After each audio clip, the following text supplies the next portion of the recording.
Hey babe, you can't sleep. How could I tell? Well, I'll just tossing and turning probably.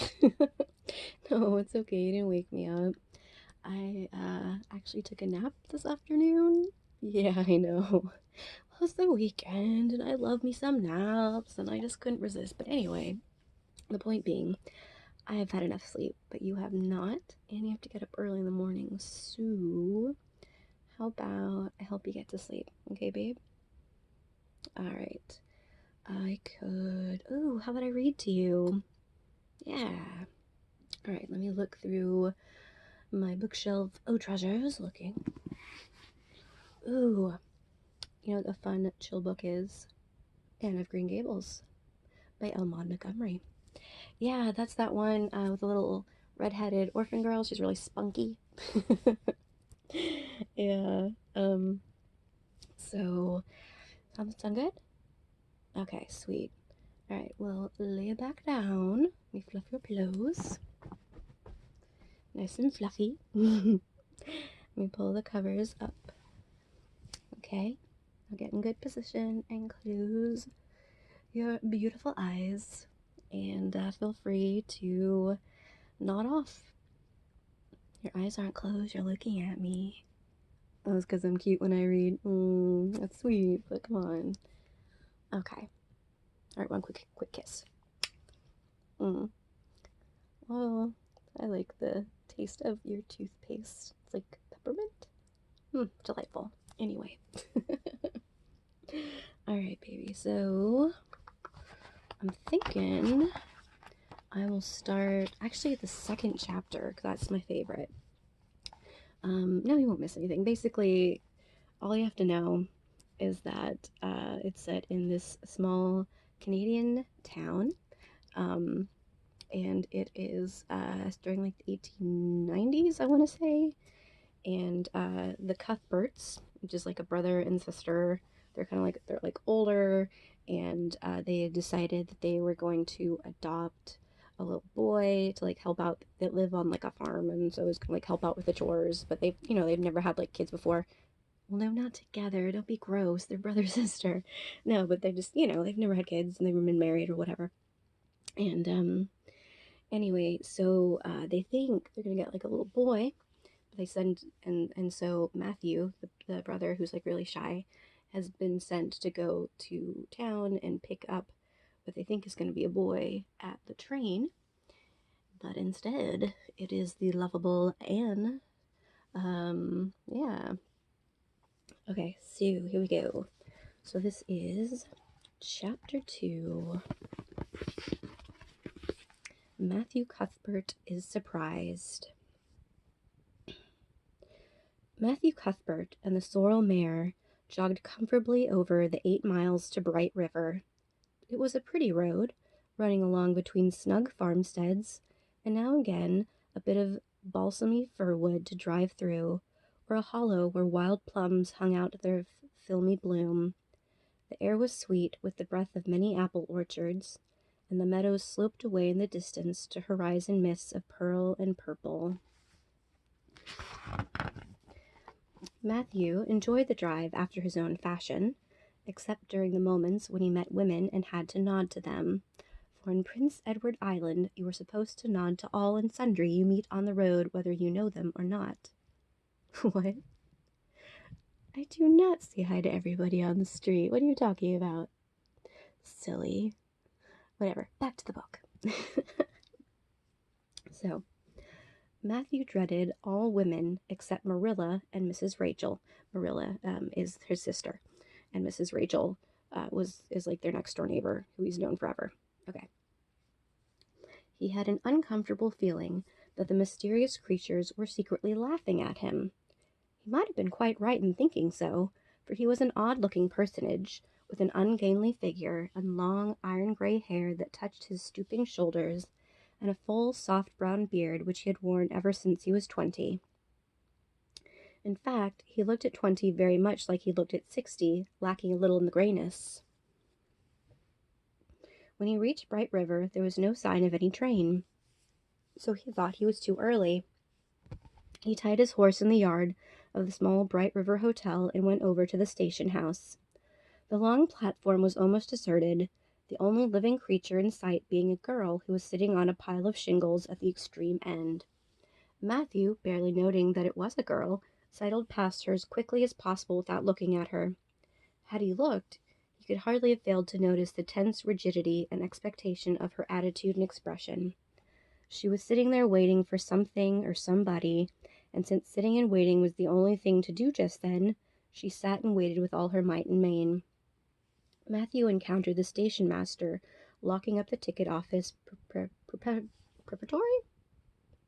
They have a lot of, like, old-timey words, and so if I mess up on a few, it'll be okay, right, baby? Anyway, to be going home for supper, and asked him if the 25 train would soon be along.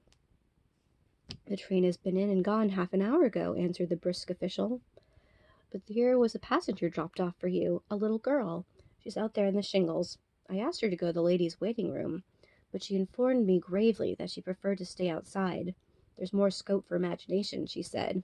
She's a case, I should say. I'm not expecting a girl, said Matthew blankly. It's a boy I've come for. He should be here. Mrs. Alexander Spencer was to bring him over from Nova Scotia for me. The station master whistled. Guess there's some mistake, he said. Mrs. Spencer came off the train with that girl and gave her into my charge. Said you and your sister were adopting her from an orphan asylum and that you'd be along for her presently. That's all I know about it, and I haven't got any more orphans concealed thereabouts. I don't understand, said Matthew helplessly, wishing that Marilla was at hand to cope with the situation. Well, you'd better question the girl, said the station master carelessly. I dare say she'll be able to explain it. She's got a tongue of her own, that's certain. Maybe they were out of boys of the brand you wanted.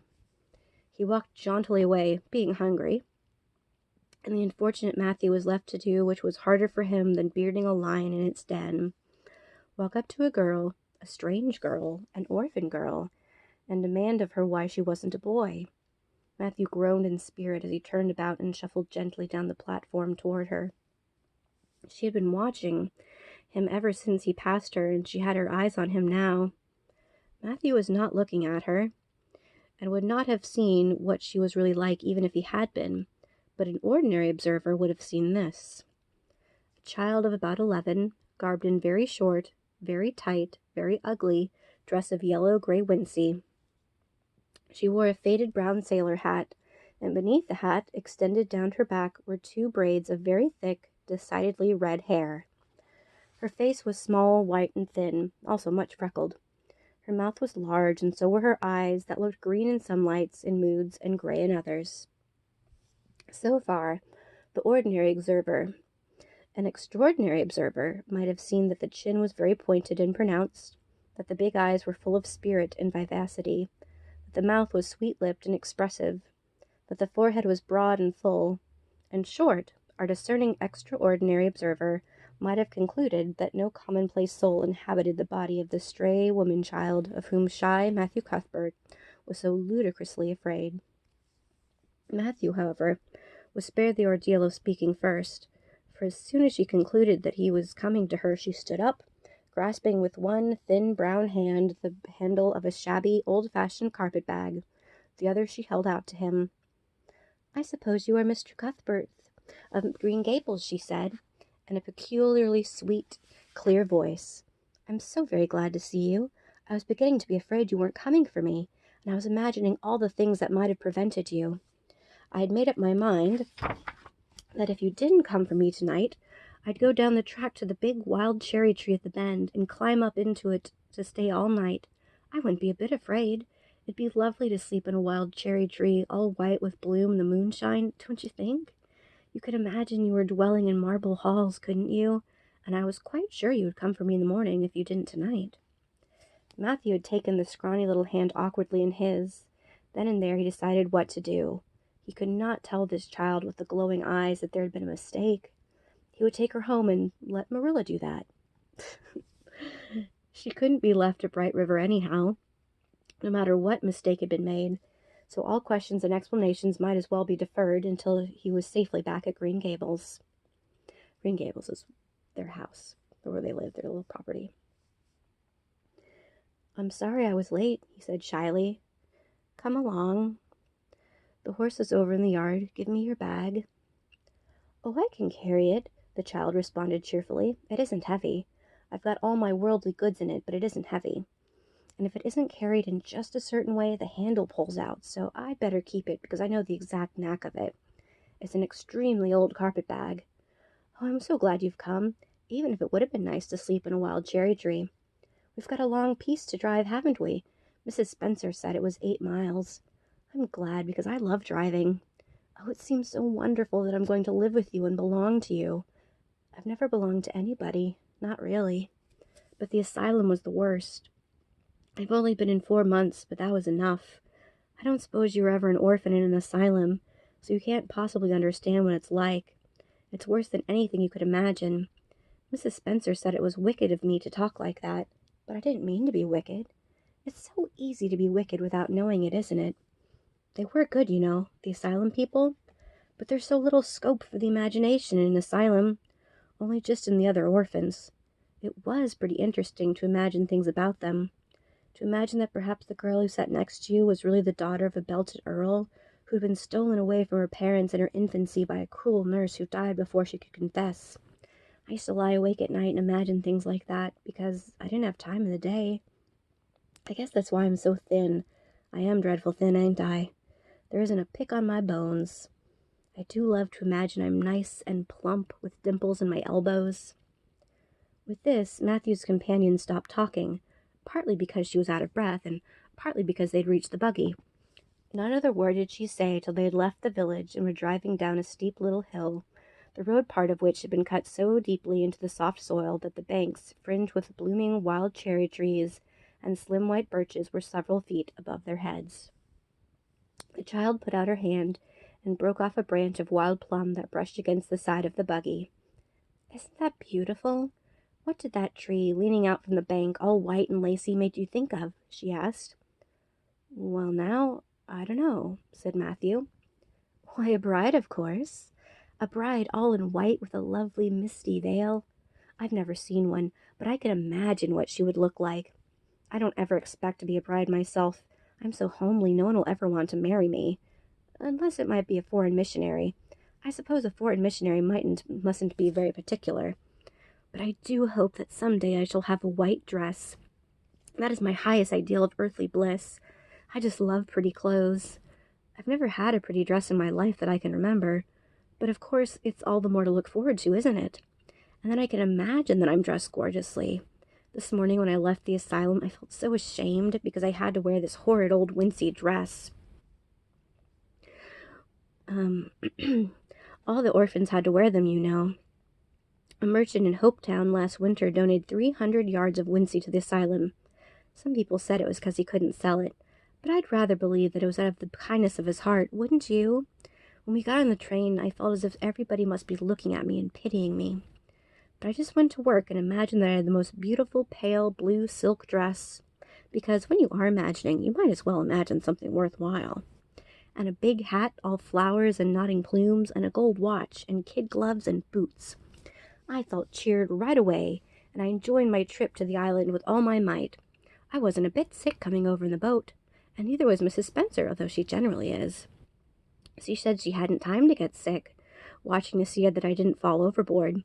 She said she never saw the beat of me for prowling about, but if it kept her from being seasick, it's a mercy I did prowl, isn't it? And I wanted to see everything that was to be seen on that boat, because I don't know when I'll ever have another opportunity. Oh, there are a lot more cherry trees all in bloom. This island is the bloomiest place. I just love it already. I'm so glad I'm going to live here. I've always heard that Prince Edward Island was the prettiest place in the world, and I used to imagine that I was living here, but I never really expected I would. It's so delightful when your imaginations come true, isn't it? But those red roads are so funny.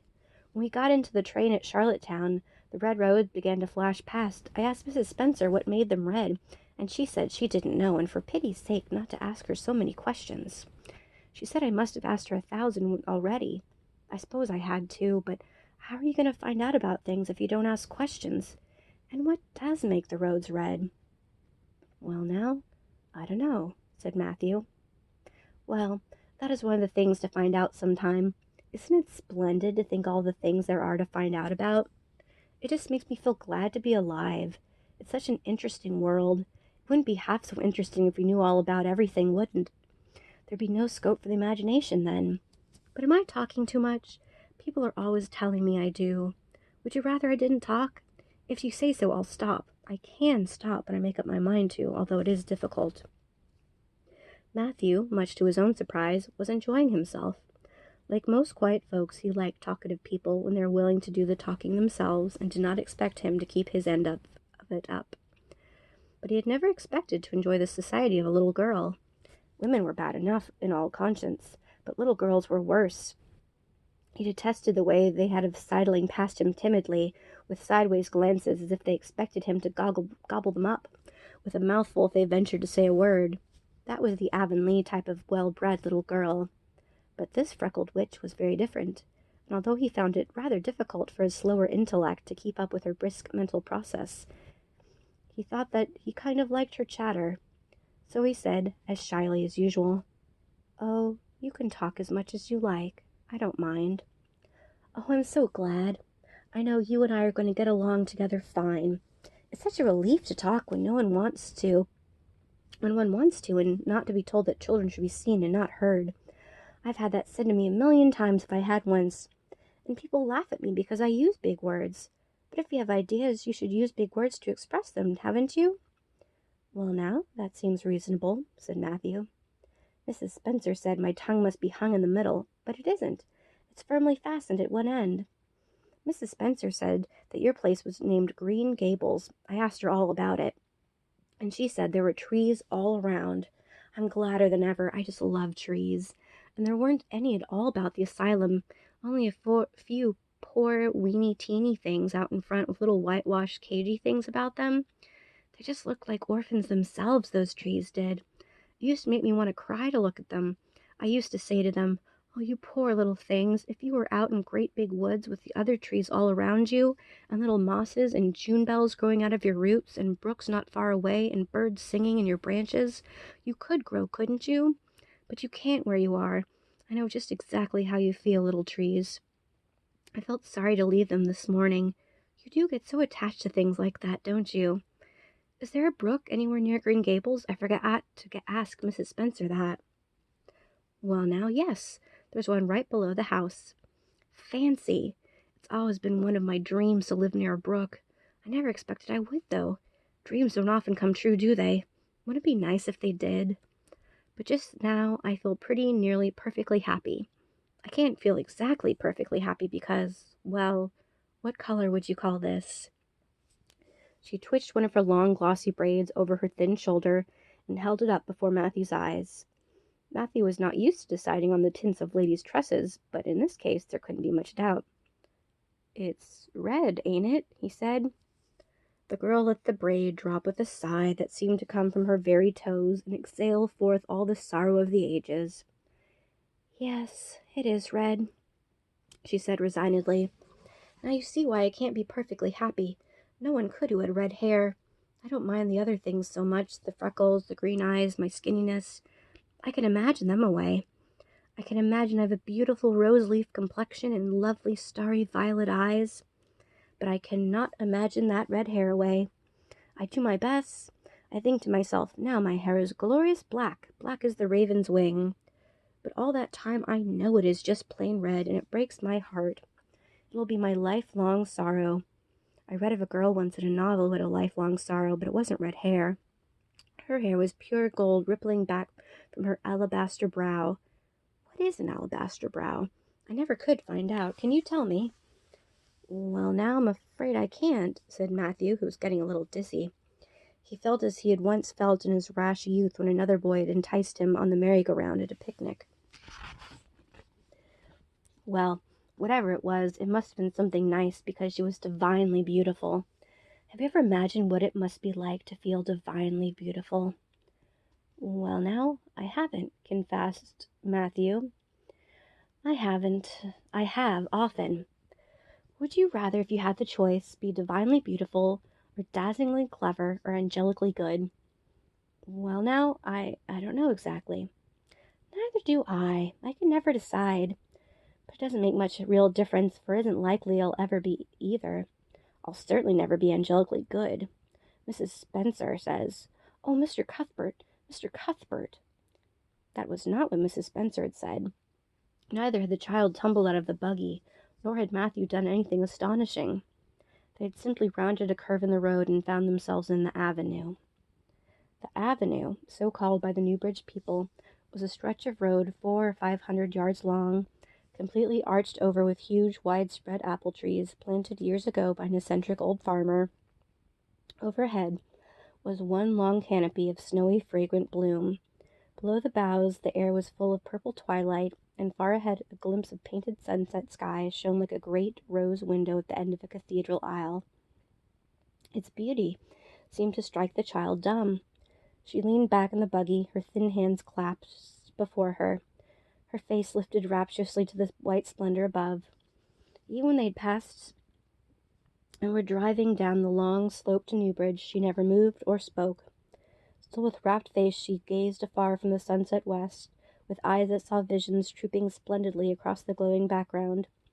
Through Newbridge, a bustling little village where dogs barked at them, and small boys hooted, and curious faces peered from the window, they drove, still in silence. When 3 more miles had dropped away behind them, the child had not spoken. She could keep silent, it was evident, as energetically as she could talk. "I guess you're feeling pretty tired and hungry," Matthew ventured at last, accounting for her long visitation of dumbness with the only reason he could think of. "But we haven't very far to go now, only another mile." She came out of her reverie with a deep sigh, and looked at him with the dreamy gaze of a soul that had been wandering afar, star-led. "Oh, Mr. Cuthbert," she whispered, "that place we came through, that white place, what was it?" "Well now, you must mean the avenue," said Matthew, after a few moments' profound reflection. "It is a kind of pretty place." "Pretty?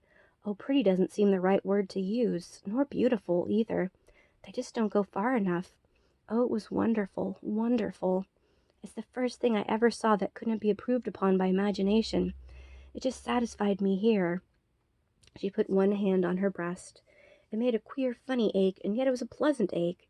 Did you ever have an ache like that, Mr. Cuthbert?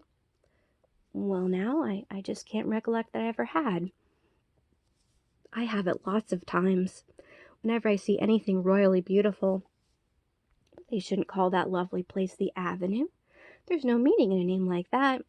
They should call it, let me see, the White Way of Delight. Isn't that a nice imaginative name? When I don't like the name of a place or a person, I always imagine a new one, and I always think of them so. There was a girl at the asylum whose name was Hepzibah Jenkins, but I always imagined her as Rosalia de Vere. Other people might call that place the Avenue, but I shall always call it the White Way of Delight. Have we really only another mile to go before we get home? I'm glad, and I'm sorry. I'm sorry because this drive has been so pleasant, and I'm always sorry when pleasant things end. Something still pleasanter might come after, but you can never be sure, and it's so often the case that it isn't pleasanter. That's been my experience anyhow. But I'm glad to think of getting home. You see, I've never had a real home since I can remember. It gives me that pleasant ache again just thinking of coming to a really, truly home. Oh, isn't that pretty?" They had driven along the crest of a hill. Below them was a pond, looking almost like a river, so long and winding was it.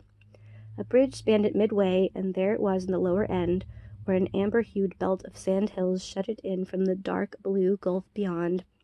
The water was a glory of many shifting hues, the most spiritual shadings of crocus and rose and ethereal green, with other elusive tintings for which no name had ever been found. Above the bridge, the pond ran up into fringing groves of fir and maple, and lay all darkly translucent in their wavering shadows. Here and there a wild plum leaned out from the bank like a white-clad girl tiptoeing to her own reflection. From the marsh at the head of the pond came the clear, mournfully sweet chorus of the frogs. There was a little gray house peering around a white apple orchard at the slope beyond it, and although it was not quite dark, a light was shining from one of its windows. "That's Barry's pond," said Matthew. "Oh, I don't like that name either. I shall call it, let me see, the Lake of Shining Waters. Yes, that is the right name for it. I know because of the thrill. When I hit on a name that suits exactly, it gives me a thrill. Do things ever give you a thrill? Matthew ruminated. Well now, yes. It always kind of gives me a thrill to see them ugly white grubs that spade up in the cucumber beds. I hate the look of them. Oh, I don't think that can exactly be the same kind of thrill. Do you think it can? There doesn't seem to be much connection between grubs and lakes of shining waters, does there? But why do other people call it Barry's Pond? I reckon because Mr. Barry lives up there in the house. Orchard Slope's the name of his place. If it wasn't for the big bush behind it, you could see Green Gables from here. But we have to go over the bridge and round by the road, so it's near half a mile further. Does Mr. Barry have any little girls? Well, not so very little either, about my size. He's got one about 11. Her name's Diana. Oh, with a long indrawing of breath. What a perfectly lovely name.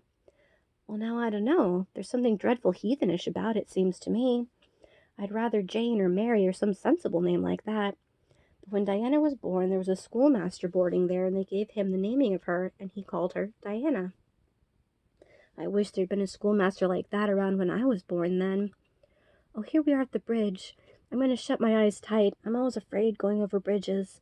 I can't help imagining that perhaps just as we get to the middle, it'll crumple up like a jackknife and nip us. So I shut my eyes. But I always have to open them for all when I think we're getting near the middle.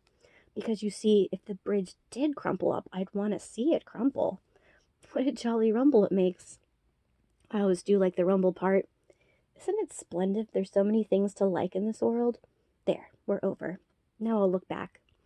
Good night, dear lake of shining waters. I always say good night to things I love, just as I would to people.